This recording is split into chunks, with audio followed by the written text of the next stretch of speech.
So I bet you weren't aware that you can get live gate changes directly from your boarding pass, or that you can go through a subway turnstile without touching a single button on your iPhone. Or how about the fact that you can share your hotel keycard wirelessly with another friend or anybody else that has an iPhone?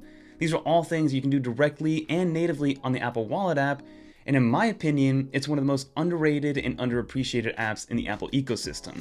So in this video, this is going to be your one-stop shop for the entire wallet application walkthrough, and we're going to break this down into 3 sections. The first piece is going to be all about the universal basics. So if you have an iPhone, you have the Apple Wallet app, you'll be able to do everything that I mentioned in this section of the video.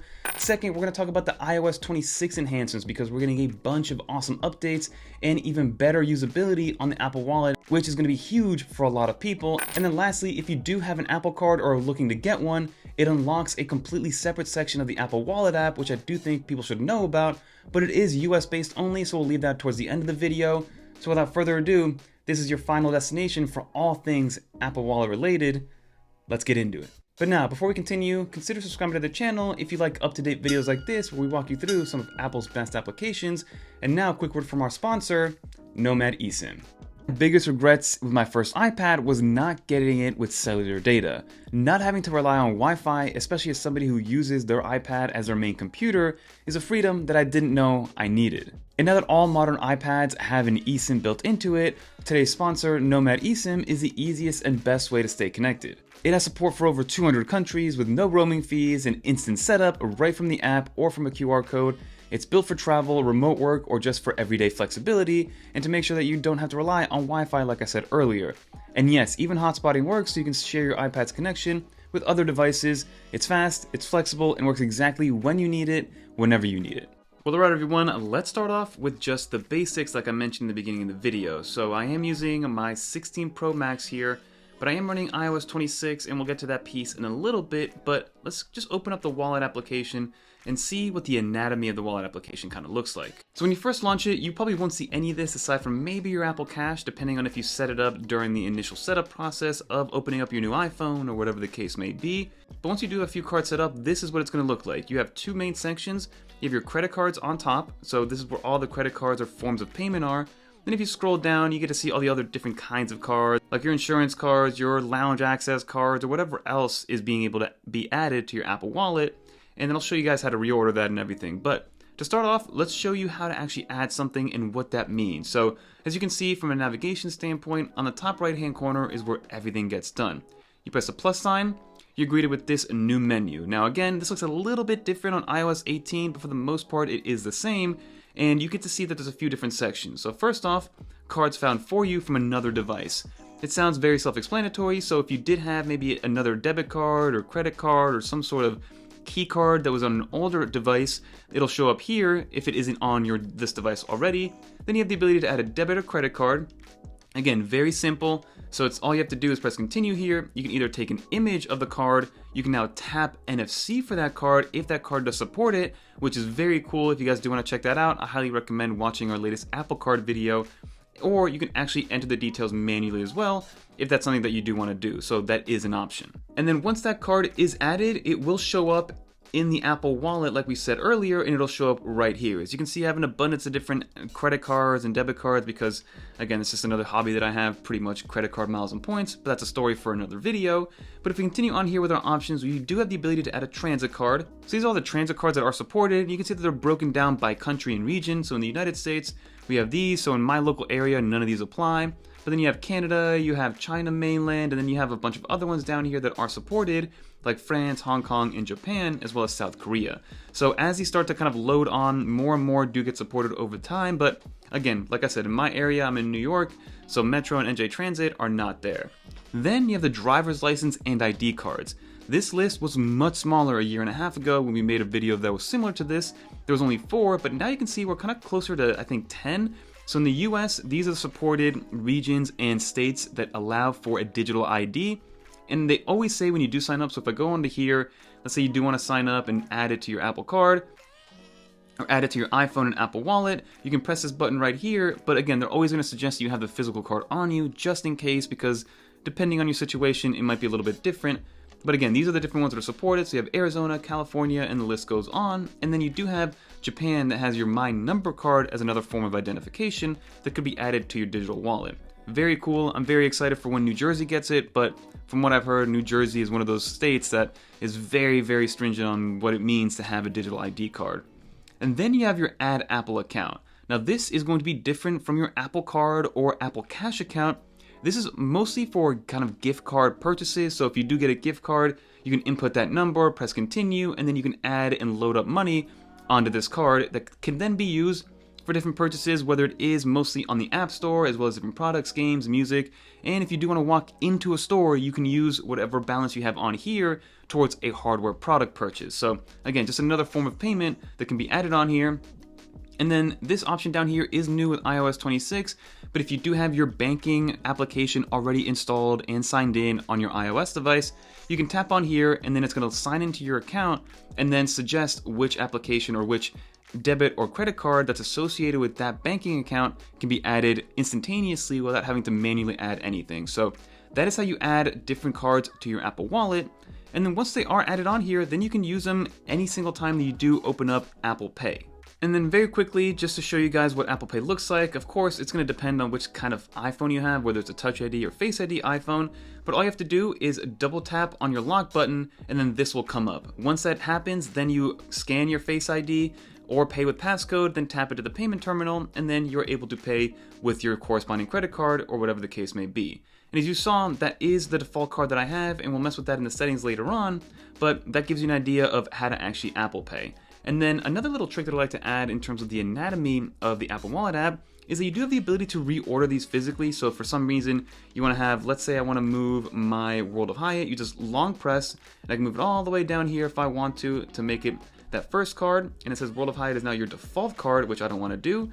But if I grab this and put this over again, now my Sapphire Reserve card will be my default card. So whatever card is at the bottom here, so the one that's most visible will be the default card that comes up whenever you do change or use your Apple Pay. But if you do want to change it, so for instance, if I go back to the home screen, double tap to Apple Pay, you can actually see that down here you have more options. So I can tap on here and choose which card I want to use with Apple Pay in real time. So for some reason, if you are like me and you have different credit cards for different purchase categories, for instance, my Freedom Unlimited card, I use that for kind of my catch-all card, and I use that if I don't have a specific category. I can just tap on there, we can Face ID, and then you are able to use the payment terminal in order to get that done. So just some kind of tips and tricks in order to show you guys what this is like. And then if you want to get some more information on each individual card, it is very easy. So for instance, I can tap on my Freedom Flex card, and you can get the latest transaction information depending on the card. Some of them have a little bit better support than others, but as the time has gone on and years have gone on, we've seen more and more synchronization between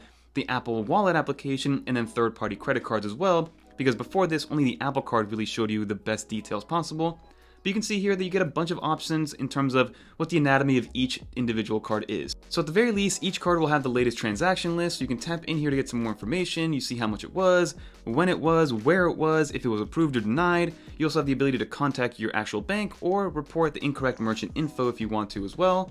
If I go back here, you also have some options on the card itself. So if I tap on the three dots up here, you have some more information like being able to set your notification stuff, as well as being able to go into the card details and get more information here. So you do have the ability to get some card information, show updates, turn it on for express transit, which we'll touch on in a little bit in terms of what that means in the settings, change your billing address, and then do the terms and conditions, privacy policy, and then of course remove the card completely down here, which is very simple to remove if you want to. And if you do tap in here, you do have some more information. Now, this Apple Pay information, these 4 digits are going to be different than the ending 4 digits of this physical card. And that's just the way that it works with Apple Pay and the privacy reasons and all that transactional data. They pretty much take your credit card that's in Apple Pay, scramble up the actual card number, and then use kind of a pseudo different card number when you are paying. But again, that's all backend information that's there for your privacy and your safety. But if you want to add the physical information of each card, you can tap in here and add that physical card information if you want to. So if you want to maybe look up your card information because you don't have the physical card on you, you need to pay something online, you can then do that right here. You can scan it or enter it manually because by default, it will not show you that even if you have added the card. Now, this is an iOS 26 only setting, so you do need to be on iOS 26 and newer. That is nice to note that now you can have all the different credit card information, physical card information, all in one stop, which is going to be in the Apple Wallet application.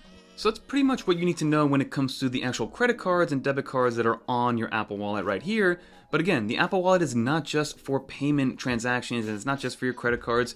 You have an abundance of different other features. So if you ever see a little logo that I'm going to pop up on the screen right here, in any situation, that means that you can add, your transit card, or you can add some sort of certificate, or add your insurance card, or your charging card, whatever the case may be. If you see this little Add Apple Wallet logo or button, that means you can add it to your Apple Wallet.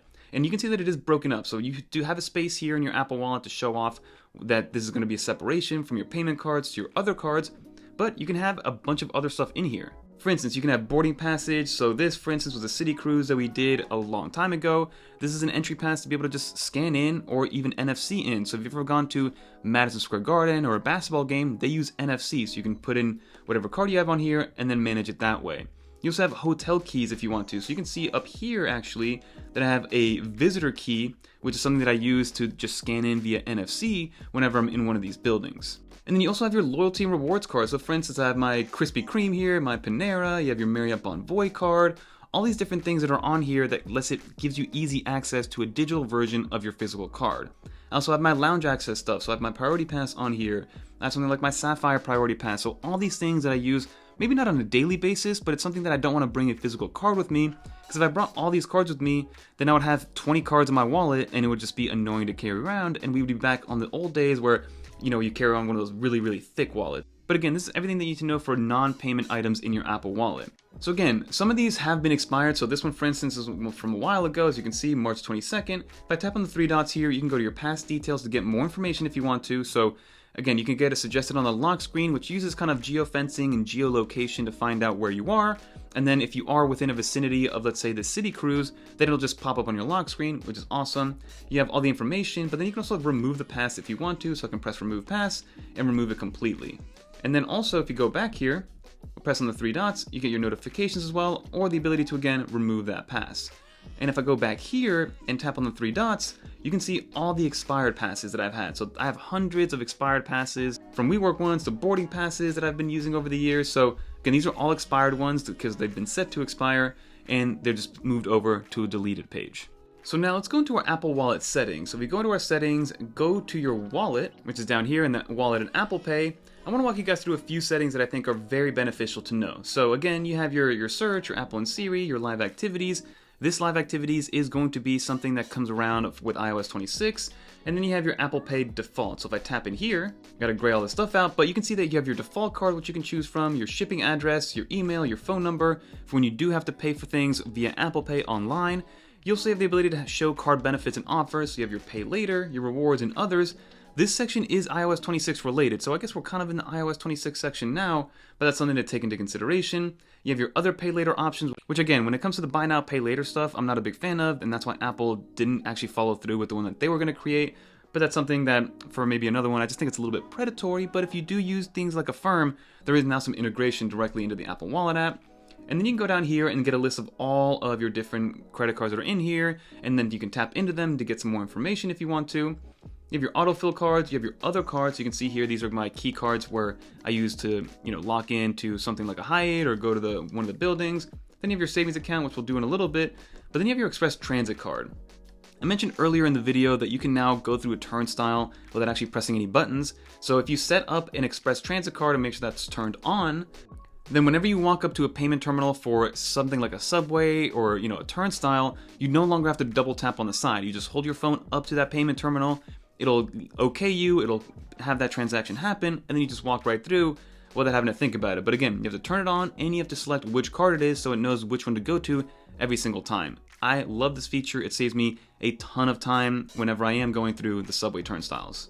So now let's really get into the iOS 26 version of all this stuff. And again, we're just getting big time quality of life updates. So for instance, if we click on the three dots here, you might have seen that there's an orders button. Now we've had an orders button before, but it's gotten a lot better with the iOS 26 version. Whereas again, we've had the order button for I think 2 years now, and I haven't had a single order tracked in the history of me ordering stuff. And again, I order a bunch of stuff and I get a bunch of stuff shipped to me all the time, but it is using things like Apple Intelligence to go through your email to find out exactly what you have placed. So you have an order here, You can hit the three dots to get a bunch of information here or mute the notifications. And again, if it is a physical product that's getting shipped to you, it'll let you know how much longer it's going to take until it gets there. And then you have some live activities like I mentioned earlier, which if you do go into one of those deleted ones, for instance, if I go to my expired passes, if I click on this, you can actually get more information. For example, you can get real-time flight updates, you can get the airport maps directly from the wallet application, you can even do luggage tracking with the Find My application when it is supported, and you can share live activities. So if this was an upcoming flight, I would get a live activity of all the information I would need, and as I get closer, it would give me even more relevant information,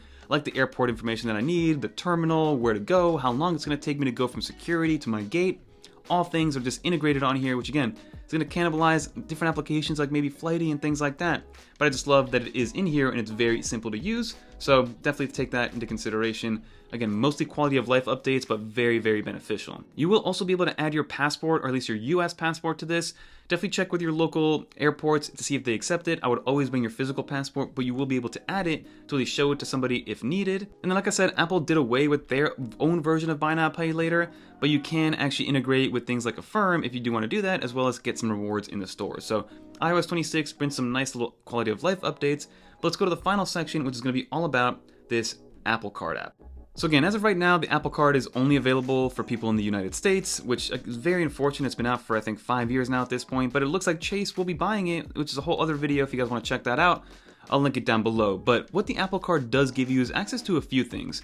You know, you get your 3% cash back on all things Apple related, your 2% cash back on all things Apple Pay related, and then your 1% cash back when you use a physical card. But the one cool thing that the Apple Card gives you, aside from those perks that I mentioned earlier, is the ability to get this high yield savings account. So if you're somebody that is just a set it and forget it kind of person, that just wants the easiest way to have a savings account that's gathering a little bit of money, then this one might be the one for you because it's very simple. It relies on your daily cash back. You can actually, of course, deposit your own real money into it from your bank account and things like that. But the way that I have it set up is that whenever I do get my daily cash back, that is just invested into this savings account. It is at 3.65% APY. It was as high as 4.5 at one point, but again, across the board, they are going down. There are some other banks that give you a little bit better APY, anywhere from 3.7 to 3.8. I've seen up to 4% APY, depending on how you're kind of running your things, but this one's going to be one of the easier ones, and it's still relatively competitive. But you can see down here that you have all the latest transactions, so you have your interest paid, but then every single time I buy something from Apple, and that includes all the services that I have locked in here, you know, I get that 3% daily cash back, and that is deposited. As you can see, 22 cents, 64 cents, 48 cents, 28 cents, and whenever you buy something a little bit larger, like an Apple hardware product, then of course, that's also going to be deposited on there. And again, I don't use my Apple Card for anything outside of Apple purchases anymore because I prefer to get the miles and points from something like Chase, but it's still very beneficial. And for somebody who's not used to maybe the credit card game, I think the Apple Card is really good at educating people what it means to pay your card on time, what it means to pay your card in full, to not accrue interest, and to not overpay or underpay that's going to end up having consequences in the future. So if you do want to get some more information on your Apple Card, you can tap this button right here to get the physical card number. You click on the three dots here to see your monthly installments because again, the Apple Card allows you to do 0% financing on Apple hardware products, so I have a bunch of monthly installments. Again, I only put Apple products on this card. You have your auto pay feature, your rewards and offers, which you can click on here. So this is what I've gotten for my lifetime daily cash back, and it's broken down into my percentages. So again, you can see that most of my percentages are 3% because that's what I use it for. And then your daily cash election, you can have it go to your Apple Cash account or to your savings account. Now the Apple Cash account is essentially a debit card that Apple gives you, which you might have noticed if we go back to the wallet application. If you go down here, I have an Apple Cash card that has $18 on it that you can use to pay people. It's almost like a combination of Venmo and Zelle, but again, it's also a debit card that can be used with Apple Pay. So this can be used at any payment terminal the same way any other credit card is used, but you can also use this as kind of your fund to send payments via iMessage or send payments in other ways, which again, a lot of people do like. And of course, you can also have this move over to your Apple Savings account if you want to. So I just have a little bit of money on here for whenever I need to, just in case I need to send somebody $1 or $2 really quickly through my iMessage. But that is all the perks that you get from the Apple Card, at least a few of them. If you want a more in-depth look at the Apple Card, I will also link down a more in-depth video that we have below. It's a great beginner card because it's zero fee, zero transaction fees, zero late fees, zero foreign fees, and it's just very easy to use, and it integrates so well into iOS. And what's cool about it is that you see these colors up here. they change based on categories. So if you buy a lot of gas, it'll be turned a little bit more blue, groceries, a little bit more orange and things like that. And then when you do pay it off in full, then it goes completely white, which is cool. So that's something to take note of. But that is pretty much everything you need to know about the Wallet app in 2025 with iOS 26. It's very easy to use, and there's so much more that you can do than just make payments at a payment terminal. Because again, as you can see, this will eventually replace our entire wallets, in my opinion. It'll have your IDs on here, it'll have your boarding passes, your credit cards, your debit cards, your banking info, and the fact that it's so reliable is something that goes very under the radar and something that I don't think is appreciated by a lot of people. So this is, in my opinion, the best way and the most correct way to use your Apple Wallet. Just put as much stuff as you can in here, just in case you need to use it. Then finally, a final word from our sponsor Nomad eSIM, which is perfect for this because again, they're all about travel, ease of use, and the fact you can keep everything digital instead of physical. So again, Nomad eSIM bridges that gap between overpriced roaming fees you get from your domestic carrier and the hassle of getting local SIM cards when you arrive at your destination.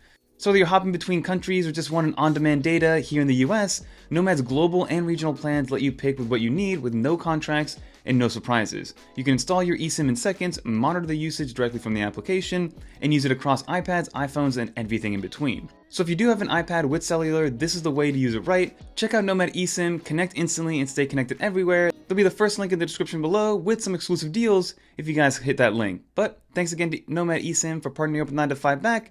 Let's finish up this video. So that will just about do for this vid, everybody. As you saw, the Apple Wallet app is so much more than just your Apple Pay or being used for touchless payments. Of course, that is the bread and butter, and the fact that we can have so much confidence with such an important part of our lives, which is kind of having those transactions and those payments, is something that, again, is super underappreciated in my opinion. The fact that we can leave our physical wallet at home, leave our credit cards at home, and just rely on the iPhone and Apple Pay to give us pretty much 100% kind of efficiency is something that's relatively unmatched. So definitely leave a comment down below of what your favorite feature is of the Apple Wallet. Is there something new that you learned? Is there something that I missed in this that maybe I should do in a follow-up video or talk about? All things that I want to know in the comments down below, and also I'll pin the best comment, whether it's a funny joke or something related to this video. But that'll do it, everybody. Thanks so much for watching. Leave a dolphin if you made it to the end. And if you want to watch more videos like this one, consider watching one of these right here, because you won't be disappointed. Until next time, I'm Fernando. Peace, everyone. Big shout out to Nomad eSIM for partnering up with 9 to 5 Mac on this video, and thanks for always supporting. Peace.